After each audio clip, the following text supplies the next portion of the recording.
Very good morning, dear students. Once again, I am going to start this Indian economics for class 12th, and the topic is rural development. So, it is a third video on this topic, if I am right. So, once again, I will always believe in before starting the lesson, we should go to the flashback. So, rural development क्या है? What is rural development? Actually, it is the process of development of a rural area. Rural area का विकास ही rural development है. Rural means ग्रामीण area, development means विकास. और जब हम development की बात करते हैं तो थोड़ा सा हम ग्रोथ के कॉन्सेप्ट को ध्यान रखें. तो growth is what? It is only the quantitative aspect, मतलब संख्यात्मक जो परिवर्तन होता है अर्थव्यवस्था में उसको हम इकोनॉमिक ग्रोथ के नाम से जानते हैं.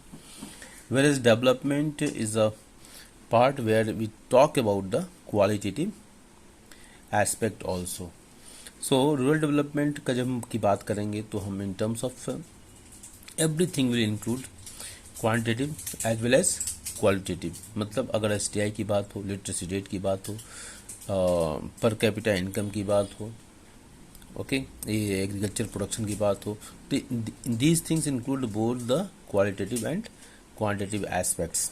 ओके, और इस लेसन को फोकस करने का एक उद्देश्य ये भी है कि अगर आप जो हमारे 1991 का जो रिफॉर्म्स हुआ 1991 में एक रिफॉर्म्स स्टार्ट किया गया था, and that was a very big bang, बहुत बड़ा huge change, U turn in the India's economic development का जो प्रोसेस था, जो प्लानिंग के अंतर्गत हम जो डेवलपमेंट करते थे, तो उसमें एक यू टर्न हमारे इकोनॉमिक डेवलपमेंट के प्रोसेस में आया.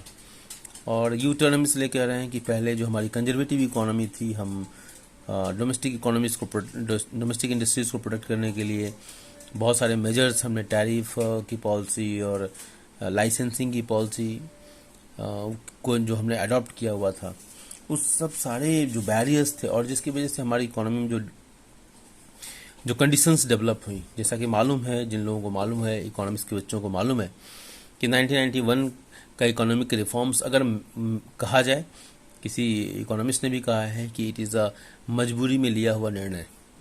1991 का economic reforms, it is not out of choice like China, it is out of compulsions, and compulsions are reflected in the economic datas. What is that compulsions? The physical deficits के front पर हम fail थे, balance of payment की front पर हम fail थे, employment की front पर हम फेल थे, प्राइस राइज की फ्रंट पर हम फेल थे, और फॉरेन एक्सचेंज के फ्रंट पर हम फेल थे. तो so many parameters, economic parameters where there where it clearly indicated that India's economy is the worst condition. And if we see that कि 1991 से 2012 तक जो हमारा एग्रीकल्चर सेक्टर जो डाउनफॉल हुआ है, इसमें अबाउट 3% पर एनम का हमारा रिफॉर्म्स के में जो ग्रोथ रेट था एग्रीकल्चर का, वो 3% था 1991 to 2012.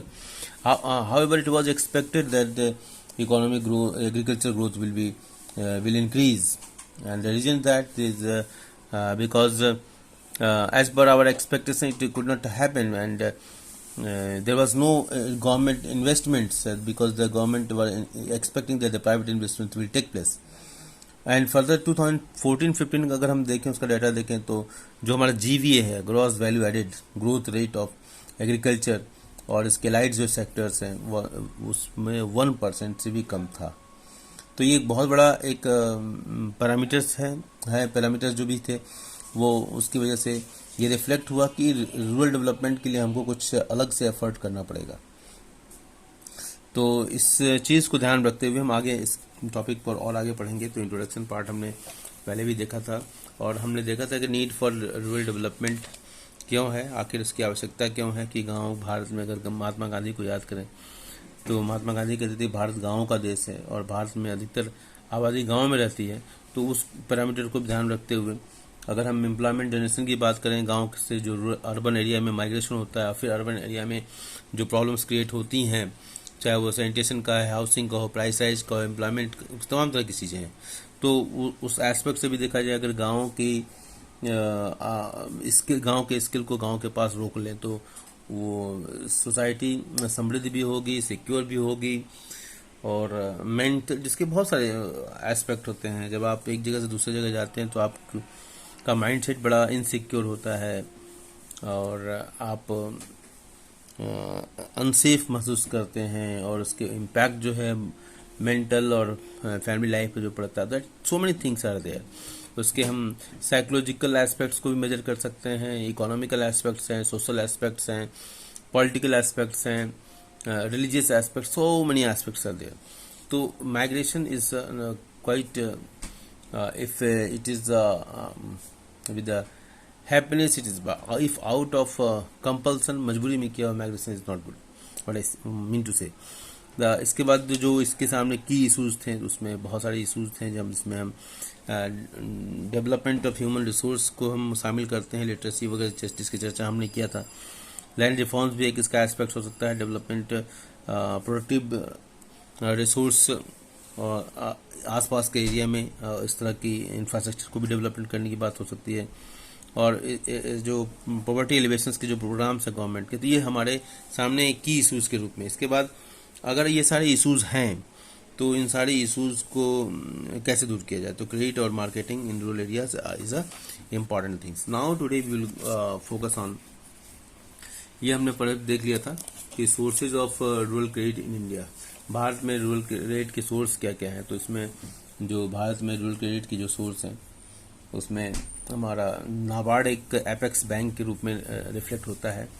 नेशनल, आपके स्क्रीन पर दिखाई दे रहा है, ये national bank for agriculture and rural development, NABARD, जिसकी स्थापना 1982 में हुई थी। और 82 को याद रखने के लिए आप कह सकते हैं कि एशियन गेम्स हुए थे 1982 में, इसमें हमारी उड़न पड़ी ने अच्छा परफॉर्मेंस दिया था।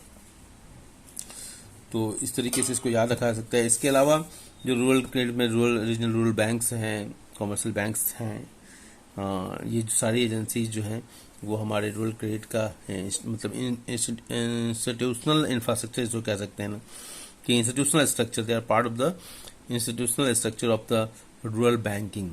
तो ये एक इम्पॉर्टेंट क्वेश्चन यहाँ से निकल सकता है, जिसमें एपेक्स के रूप में नाबार्ड होगा। जैसे इसको आप ऐसे समझते हैं, NABARD is just like RBI of commercial bank, so NABARD is just like RBI of regional rural banking system, institutional structure of the regional rural banking system. तो बैंक पूरा जो regional rural credit system, not banking system, credit system का सबसे apex bank के रूप में ये था। आज हम पढ़ने वाले हैं rural banking system critical evaluation, हम इसकी चर्चा करेंगे आज। तो आपकी स्क्रीन पर ये विजिबल है, थोड़ा सा स्क्रीन छोटा कर दें तो आपकी विजिबिलिटी और आसान हो जाएगी और पूरा स्क्रीन पर ये कवर हो जाएगा।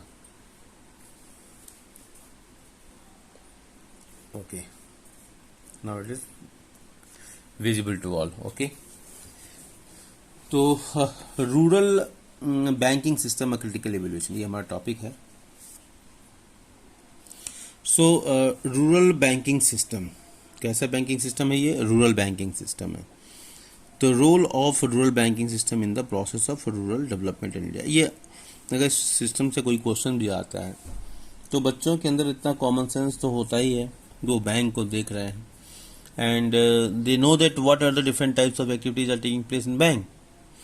एंड बैंक, अगर आपको ये आंसर नहीं भी आता है इस क्वेश्चन से, मान ली suppose, so you have studied in the macroeconomics of money and banking, and you know that banks of what they do, accept the deposits and give the loans. So on that basis also you can write few paragraphs and you can face the marks, but certainly that marks is not going to give you good result, but certainly it will help you to pass. So here focus, your focus need to be in a very alert mind. Whenever you are studying, you try to interrelate the topics. It will help you a lot in the writing the examination and in the crisis management. Rural banking system, a critical evaluation. Role of rural banking system in the process of rural development in India. Rapid expansion of rural banking system, तेज गति से विकास जिसका rural banking system का, had a positive effect, एक सकारात्मक असर है इसका किस पर, ऑन रूरल फार्म, जो रूरल फार्म है, and non farm output. Farm output and non farm output. Farm output means farming agriculture directly जो है वो farm output. Non farm output में जो स्प्रिंकलर्स वगैरह है, non farm output. Income and employment in the economy specially after the green revolution. तो green revolution के बाद इन सब चीज़ों में फार्म और non farm output rural banking की वजह से दोनों ही में काफ़ी परिवर्तन देखा गया है, और इसकी वजह से फार्म आउटपुट से भी एम्प्लॉयमेंट जनरेशन होगा, नॉन फार्म आउटपुट से भी एम्प्लॉयमेंट जनरेशन होगा, फार्म आउटपुट से भी इनकम बढ़ेगा, नॉन फार्म आउटपुट से भी इनकम बढ़ेगा। तो अगर एग्रीकल्चर का विकास होता है तो एग्रीकल्चर के विकास से जुड़े हुए बहुत सारे पैरामीटर्स से सड़कें बनेंगी, स्कूल बनेंगे, हॉस्पिटल्स बनेंगे, लाइब्रेरीज बनेंगी, कम्युनिटी सेंटर्स बनेंगे। इस सारी चीज़ों से क्या होगा, फार्म और नॉन फार्म दोनों एक्टिविटीज़ का जुड़ा होगा और दोनों ही सेक्टर में एम्प्लॉयमेंट जनरेशन होगा। तो ये ग्रीन रेवोल्यूशन को मालूम है कि आपको ग्रीन रेवोल्यूशन क्या था। जैसे ही कोई नया वर्ड आता है ना, उसको थोड़ा मतलब उसको रिकॉल करने का प्रयास करना चाहिए। तो ग्रीन रेवोल्यूशन आप जानते हो कि HYV सीड्स के माध्यम से, high yielding variety seeds, Norman Borlaug ने एक आविष्कार किया था अर्जेंटीना में, मैक्सिको से यात्रा शुरू हुई थी।